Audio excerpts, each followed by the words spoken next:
Ngenndiyankoobe ngenndiyanke ko daraniiɗo yoltude hujje ngenndi mum. Ngenndiyanke ko bartantooɗo fodde haqqe ngenndi mum. Ngenndiyankaagal ko ƴiiƴam wonaa mo weli kala wona ɗum. Ngenndiyankaagal wonaa e hunko liggoroo koye ɓernde joomum, sabu en mbii jaamaraagal luɓangal ko hello e hakkille ittata ɗum. ɓayde ngenndiyankaagal wontii ɓayde ina haani moni kala fiitoo becce mum, kono yen mbareeɓe ndawra heewɓe ñolata cuuɗi mumen.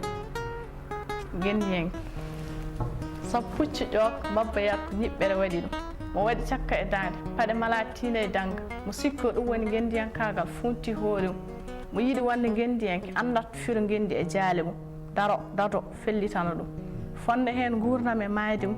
Banndiraaɓam ko fof yo yewtide e miijo mum. Keefeero wiya tuubi tan ardineejo ma mbele ko hoolaare waɗi ɗum. So tawii kooliɗen e ngenndiyanke ko pijoo goppuɗo suudu mum, holno mbiyeten gonɗo e dewgal ina reeni ɓesgu mum. So tawii kooliɗen e ngenndiyanke ko ƴakkuɗo wuttundu mum, ndaaroo wutaano wuttiniri wuttundu mum, holko njoɓaten daraniiɗo ngenndi mo dépasse wonaani haaju mum.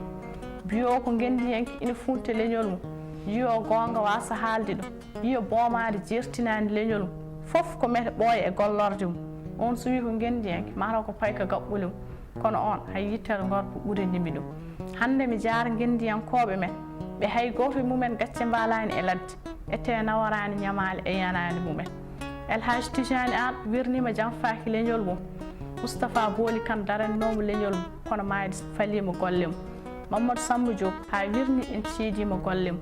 Yo Allah ko yurmo on yaafoo e moƴƴi mum, ndeke neɗɗo yettataake yennetaake sifetee tan ko ngonka mum, mo ngonka mum sifaa mettini on yo waccu hoore mum. Hello ngal ba.